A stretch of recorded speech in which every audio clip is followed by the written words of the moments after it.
সারা বিশ্বে এখন একটাই প্রশ্ন, জেরুজালেমে কি ঘটছে? পবিত্র ভূমি জেরুজালেমে ছড়িয়ে পড়া ভয়াবহ অগ্নিকাণ্ড কেন নিয়ন্ত্রণে আসছে না?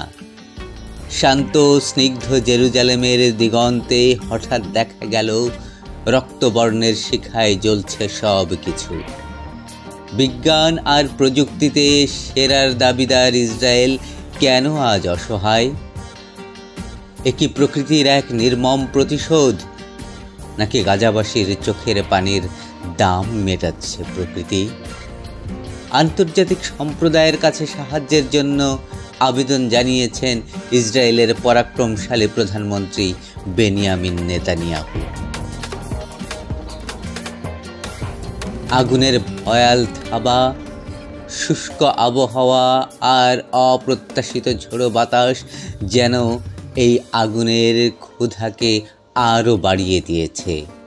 তেল আবিব এবং জেরুজালেমের সংযোগকারী গুরুত্বপূর্ণ মহাসড়কটি পর্যন্ত বন্ধ করে দিতে বাধ্য হয় কর্তৃপক্ষ। আর জেরুজালেমের ঐতিহাসিক আকাশ, তা এখন ধোঁয়ায় এক বিষাক্ত ভারী চাদরে ঢাকা, যা ভবিষ্যৎ প্রজন্মের জন্য রাখছে এক গভীর কালো দাগ। সর্বশেষ তথ্য অনুযায়ী এই ভয়াবহ অগ্নিকাণ্ডের শিকার হয়েছেন বহু মানুষ। 12 জন গুরুতর আহত অবস্থায় হাসপাতালে ভর্তি, যাদের অধিকাংশই শ্বাসকষ্টে ভুগছেন। তাদের জীবন এখন সংকটাপন্ন। বাস্তুহারা হয়েছেন অসংখ্য পরিবার, চোখের সামনে পুড়ে তাদের সাজানো সংসার। প্রধানমন্ত্রী বেনিয়ামিন নেতানিয়াহু এই পরিস্থিতিতে জাতীয় দুর্যোগ ঘোষণা করেছেন। আন্তর্জাতিক সম্প্রদায়ের কাছে সাহায্যের আবেদন জানিয়েছেন। এই কঠিন সময়ে ইতালি, ক্রোয়েশিয়া এবং উত্তর মেসিডোনিয়ার মতো ইসরায়েলের কিছু বন্ধু রাষ্ট্র সাহায্যের হাত বাড়িয়ে দিয়েছেন। আকাশপথে আসছে তাদের অত্যাধুনিক বিমান এবং অভিজ্ঞ দমকল কর্মী, যা হয়তো কিছুটা হলেও স্বস্তি এনে দেবে এই বিপর্যস্ত অঞ্চলে। তবে যে বিপদ ঘটেছে তার ক্ষত থাকবে অনেক দিন। অগ্নিকাণ্ডের প্রায় 30 ঘন্টারও বেশি সময় ধরে ইসরায়েলের দমকল কর্মীরা আগুনের বিরুদ্ধে লড়াই করেছে। অবশেষে তাদের সম্মিলিত প্রচেষ্টায় আগুন কিছুটা নিয়ন্ত্রণে এসেছে। তবে এখনও পুরোপুরি নেভেনি সেই লেলিহান শিখা। প্রাথমিক হিসেবে জানা গেছে প্রায় 5000 একর সবুজ ভূমি, যার মধ্যে 3000 একরেরও বেশি ছিল মূল্যবান বনভূমি, এই সর্বগ্রাসী আগুনে ভস্মীভূত হয়েছে। প্রকৃতির এই অপূরণীয় ক্ষতি, যা আগামী বহু বছর ধরে বয়ে বেড়াতে হবে। এই ভয়াবহ অগ্নিকাণ্ডের কারণ অনুসন্ধানে নেমেছে তদন্তকারী দল। প্রাথমিকভাবে ধারণা করা হচ্ছে মানুষের সামান্যতম অসাবধানতা থেকেই এই ভয়াবহ বিপর্যয় ঘটেছে।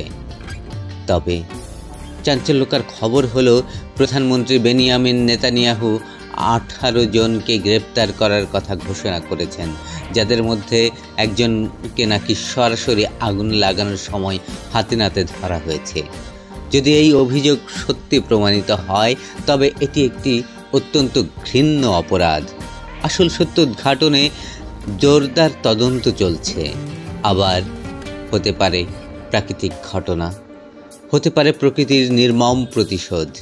এই ঘটনাকে কেন্দ্র করে আবার কাউকে দোষী করার ষড়যন্ত্র থাকতে পারে। এই প্রাকৃতিক দুর্যোগের কালো মেঘ গ্রাস করেছে ইসরায়েলের জাতীয় জীবনকেও। মেমোরিয়াল ডের মতো গুরুত্বপূর্ণ এবং আবেগঘন দিনটির বহু পূর্ব নির্ধারিত অনুষ্ঠান বাতিল করতে বাধ্য হয়েছে সরকার। এমনকি জেরুজালেমের মাউন্ট হেরজলের সেই পবিত্র স্থানে অনুষ্ঠিতব্য জাতীয় শোক অনুষ্ঠানটিও স্থগিত হয়েছে। এই অগ্নিকাণ্ড যেন শোকের মাতমকে আরও গভীর করে তুলেছে।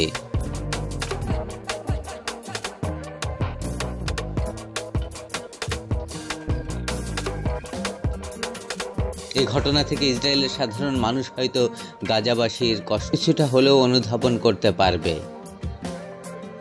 বর্তমানে আগুনের তীব্রতা কিছুটা কমলেও ফায়ার সার্ভিস এবং উদ্ধারকারী দল এখনও সর্বোচ্চ সতর্ক অবস্থানে রয়েছে, কারণ ছোট একটি ভুল থেকেও আবারও ভয়াবহ কিছু ঘটতে পারে।